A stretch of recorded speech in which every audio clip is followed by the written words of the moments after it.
Hello there everyone! Welcome back to the Effective Leadership course. It doesn't matter much your role in the company, be an intern, leader or director. You may inadvertently assume any of these roles. It is all about how you are perceiving yourself in that moment. Hit thumbs up if you want more content related to leadership. Make sure you have subscribed to the channel too.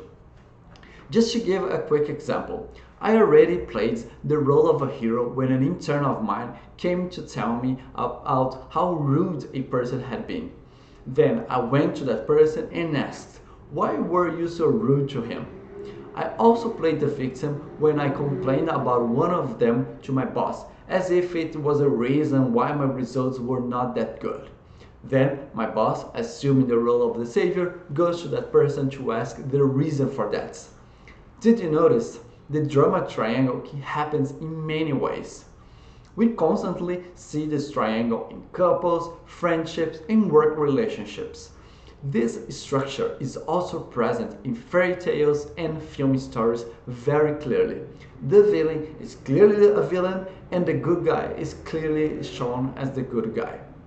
Except that it may even be that the person complaining did not even consciously want you to save them.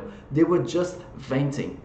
But we, from the top of our presumptions altruism, will try to solve it. This can decrease your chances of understanding how to deal with conflicts in teams. Their roles are not always so clear. When people change roles, problems start to get even deeper. The savior can become the victim, the villain, the savior, and the victim, the villain. That's where the relationship gets harder to be saved. How we end up falling into our roles. Here's what happens. The triangle only works because everyone gets some satisfaction out of their roles, mainly because there is some kind of momentary change from it. Seriously, even for the villain. For example, the victim's role draws attention from others, while the victim has a feeling of power over people, while the saviors create a positive image of themselves. The villains rarely see themselves as villains, obviously. Sometimes they can perceive as if they are the ones trying to do the right thing, but the victim doesn't cooperate. So it is very, very common to hear from the villain, "I am trying to make things work here," or "I am very honest and I tell it like it is." Essentially, the triangle is established when one person comments to another about a third person. You can assume the role of the victim when, even though you accidentally complain or make a snide remark about one person to another. The role of the savior, on the other hand, happens when the savior confronts the victim, the villain, about their attitude.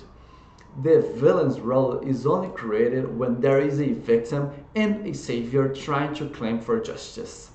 There is no victim without a savior and without a villain. There is no savior without a victim, and clearly there is no villain without a victim. For a role to exist, the other two have to emerge.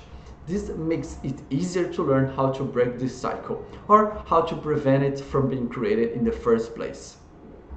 How to get out of the drama triangle with your team. The first thing you should do is to try to identify how the roles have played out and who people are.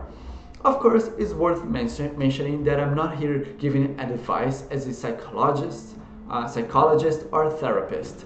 I believe that if you are really in a very deep conflict process, you would definitely want to seek help. But here are some simple tips. The best solution is to give up on your role and break the cycle. Without the hero, the persecutor, or the victim, there is no drama triangle. All these people are required. These roles feed on the existence of the other. If you are in the position of victim, take agency of your life and confront the person you believe to be your persecutor. If you found yourself in the role of a hero, remember the difference between helping and saving. Did the person ask you for help? Is this a shared effort? Is the help infinite, or is there a limit to how deep you are involved? If you are the villain of the narrative, try to communicate your side of the situation directly with the victim without expressing aggression or authority. For example, asking how it will be the best way for you to talk and deal with the matter. As we say in my hometown, better than that, just twice that. In the next lesson, we will cover 6 ways to avoid getting into the drama triangle.